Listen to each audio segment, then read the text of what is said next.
Please subscribe Tito Manny Vlog.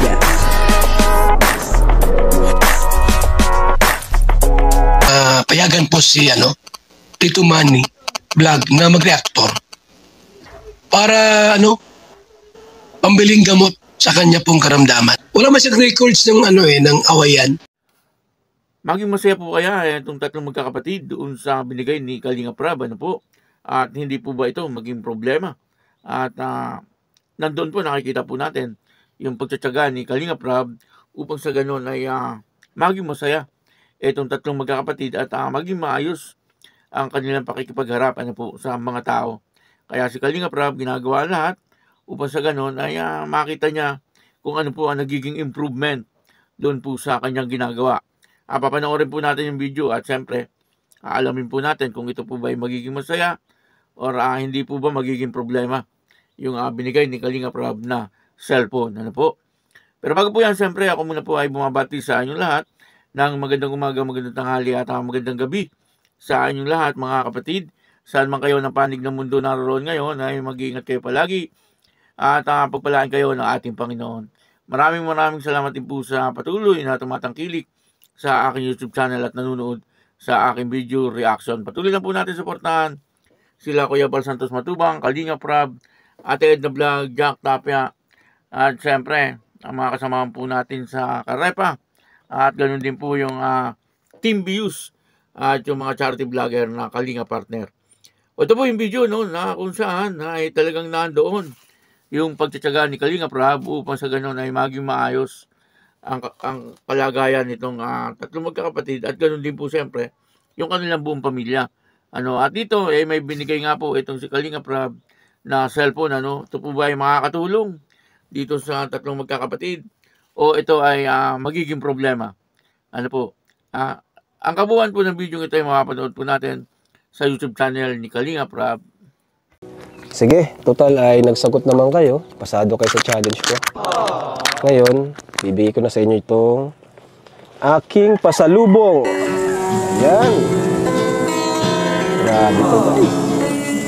Siyempre, pangalan ito isa. Ayan. Ayan. Chris, dahil ikaw ang unang sumagot. Ito Chris, para sa'yo Chris. Sige Chris, harap ka. Tadan! Sige na.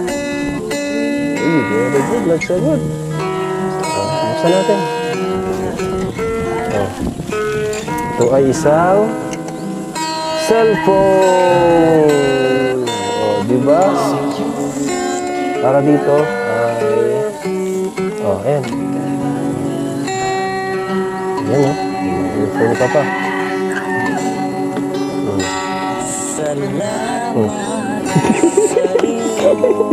Hindi na magmula dyan. Ganito mo na. Hawakan mo.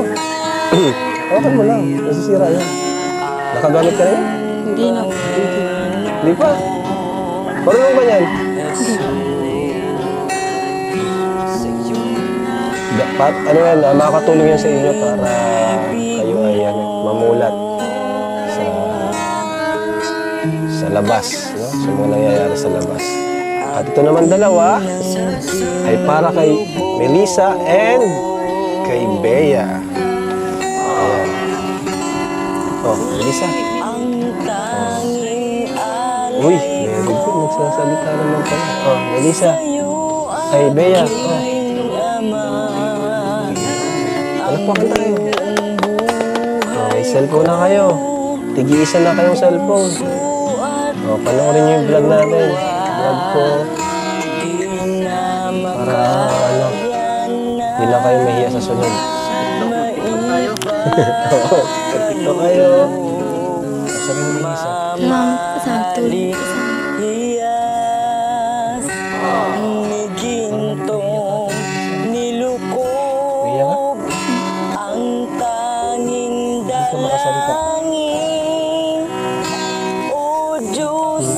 Masaya ka ba? Masaya ka? Ikaw, Chris. Ano masasabi mo, Chris? Masaya ka, Chris? Sige na, buksan nyo na. Gamitin nyo na. Buksan nyo na. Para matestingan na natin. Kung may sira, babalik natin dun. Ano? Sige na. Tingnan natin, ano, Bea, dito ba? Buka dito. O, ayan.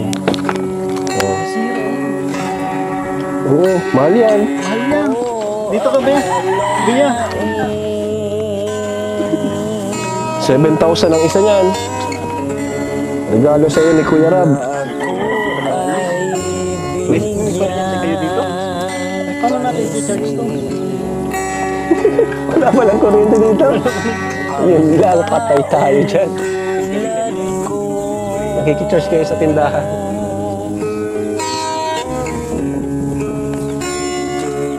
Picture. Selfie, selfie. Oh, selfie tayo. Oh. Oh, selfie tayo. Melissa. Bea. Bea, dito ka, Bea. Dito ka, Bea. Selfie daw. Oh, ano? Bea, dito ka. Oh, yan oh. Oh, selfie tayo. Oh, ayan na. Tingin, tingin. Ito naman. Tumalikot pa tuloy na. Ang bihira kayo. Oh. Oh, ayan na. Meron na kayong remembrance ha. Ganda oh. Guys, oh, may picture na kami guys.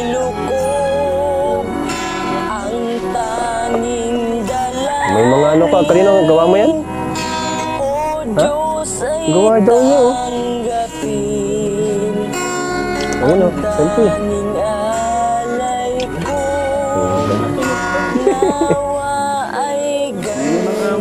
Malinaw nga. 7,000 lang isa niyan ay. Huwag niyo mawala yan ha. Huwag niyo mawala yan. Oh. Ito naman. Baka magtampo siya ano. Wala tayong picture sa cellphone ni Chris. Si Chris pa naman ang unang nagsagot. Ito lamang ama.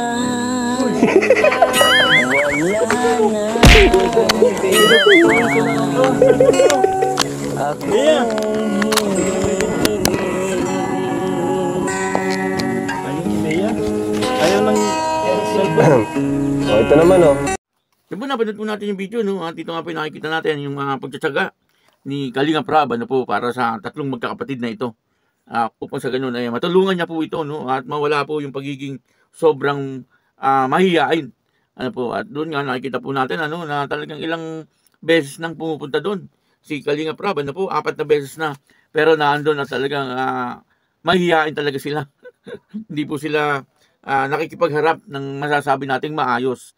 Ano po dito kay Kalinga Prab. Yung isa, ay yung Bea, ang pangalan, ay talagang medyo sobrang mahihain niya po, ano. Dapat po talaga ay matulungan po sila, no, upang sa ganoon ay mawala po yung kanilang pagiging mahihain at magkaroon po sila ng self-confidence, ano po, sa kanilang mga sarili. Kasi mahirap po pag ganoon ang kanilang katayuan, ano.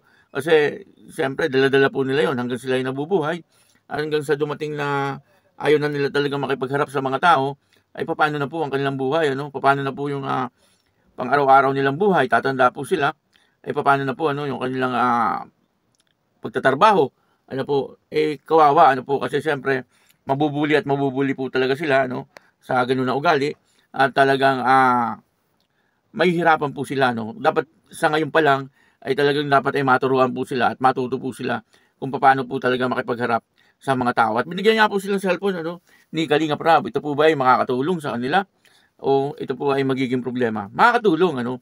Kung sa makakatulong ay talagang makakatulong po yung cellphone, ano, kasi siyempre alam naman po nating lahat na sila ay nandoon sa bukid, ano, wala po silang masyadong nakakasalamuha na mga tao, ano. Subalit sa pamamagitan po ng cellphone ay malalaman po nila kung ano po yung nangyayari sa kapaligiran, ano. Sa ngayon nakikita ko po ay talagang mahihirapan po sila, no, doon sa cellphone kasi lalo na kung hindi po sila marunong gumamit nitong cellphone, yung po ang magiging problema, ano po. Siyempre dapat ay talagang maturuan po sila at matutukan kung paano gamitin yung cellphone na ibinigay ni Kalinga Prab, ano po. Pangalawa, siyempre ay wala pong kuryente doon, ano, at mahihirapan po sila talaga na mag-charge, ano. Sabi nga po ay mag-charge na lang sa tindahan, okay naman po yun.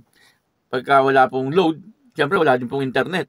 Ano po, pero kailangan pa rin po mag-load, ano, upang sa ganun, mabuksan po yung Facebook at saka yung YouTube. Ano po, yun po ang isa sa mga nakikita kong magiging problema. Ano po, pero kung sa makakatulong, ay makakatulong po talaga yung ibinigay ni Kalinga Prab. Ano po, kaya lang siyempre, ay yung pang araw-araw na gagamitin yung cellphone na yun, ay papaano, ano po, kung wala silang load. Ang nakikita kong isa sa mga problema, ano, yung pagcha-charge, at siyempre yung araw-araw na pan-load, ano po. Sabagay, pwede naman po, good for 1 month na yung kanilang mga load. Pwede naman po yun, ano, na good for 1 month na yung kanilang load, ay ayos na ayos po yun, ano. Kumbaga, ay 1 month po nila magagamit yung kanilang cellphone, ano. Habang may load, ay magagamit po nila. At ang magiging problema na lang ay yung pagcha-charge, ano po, doon sa tindahan, kung saan man tindahan na mayroong kuryente, o kaya kapitbahay nila na malapit-lapit na may kuryente, ay pwede siguro silang makacharge. Ano po. Kaya yun, ano, maraming salamat po sa inyo lahat. At ako po si Tito Manny Vlog na nagsasabing God bless you all. Diyos mabalo.